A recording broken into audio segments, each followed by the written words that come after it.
Vamos dar um rolê no deserto?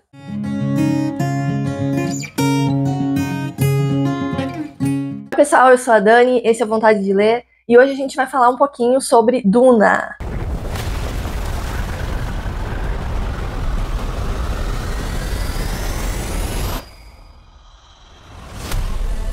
Então, Duna Parte 2 está chegando nos cinemas agora em março, e como é um livro que eu li e me marcou bastante, tá aqui, junto com esse ETzinho, eu gostaria de falar um pouco com vocês sobre essa obra magnífica. O filme está sendo mais uma vez dirigido pelo Denis Villeneuve, acho que é assim que se pronuncia o nome dele. Ele é o diretor de Os Suspeitos, de A Chegada, e ele já dirigiu super bem a primeira parte do filme. O filme ficou super bem falado, recebeu alguns prêmios na parte técnica, porque ele conseguiu transmitir toda a grandiosidade desse universo, né? Então tem toda aquela coisa de naves, da expansão mesmo do universo de Duna, e ele traduziu tudo isso muito bem, com um elenco que tá, assim, maravilhoso também, e a gente vai falar um pouquinho sobre isso e sobre a história do livro, é claro. Por que é Duna Parte 2 que eu tô falando aqui pra vocês? Como eu falei, então, a Parte 1 já saiu há alguns anos atrás, acho que foi 2020, 2021, agora é apenas que a gente vai ver a continuação direta dessa história, tá? Assim como no livro, eles decidiram dividir a história em 3 partes.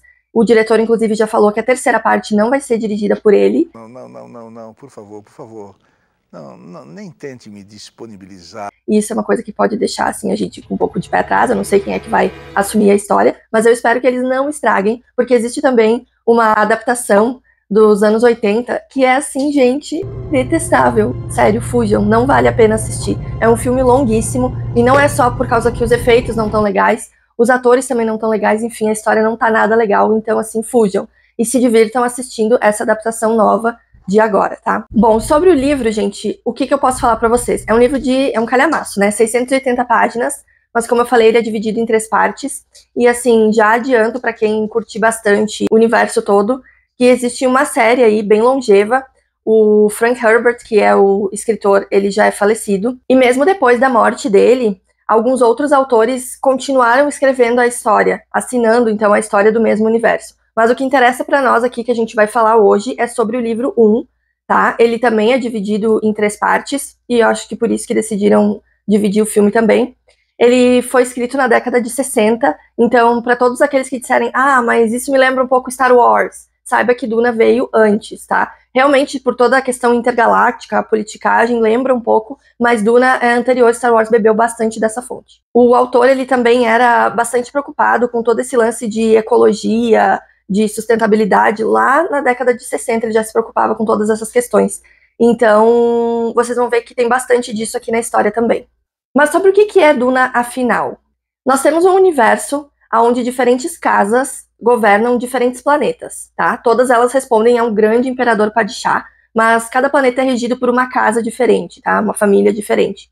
E nesse universo existe um planeta chamado Arrakis, que é mais conhecido como Duna, porque ele é um grande deserto, e é apenas nesse planeta que as pessoas conseguem ter acesso a uma especiaria, que se chama melange. Essa especiaria é muito importante para toda a economia de todo esse universo, porque ela permite que as pessoas cheguem a níveis muito elevados de consciência e consigam, inclusive, fazer viagens intergalácticas. Então, é um lugar muito importante para todo o universo. E aí, a nossa história começa quando a família Atreides chega na vez de ir lá tomar conta desse planeta, digamos assim. Só que eles vão lidar com muitos desafios, e um deles é que a família anterior que estava lá, a família dos Harkonnen, que tem uma rixa já com eles de muito tempo, né, são rixas ali entre famílias, eles ainda estão meio que escondidos lá, eles já eram para ter deixado o planeta, mas eles continuam lá e eles não vão deixar a família dos Atreides em paz, eles vão incomodar bastante. Além disso, tem todos os outros desafios de ser um lugar extremamente quente, é um lugar onde também não possuem água da mesma forma que tem nos outros planetas, por exemplo, é um bem muito raro.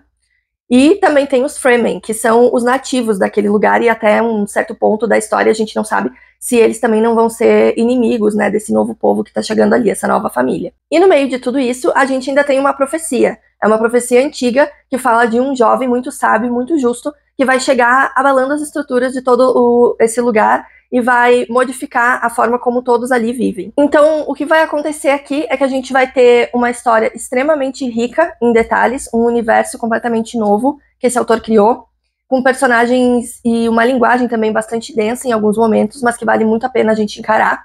A gente vai ter na figura do Paul, que no cinema está sendo interpretado pelo Timothée Chalamet, o nosso novo Wonka aí, né?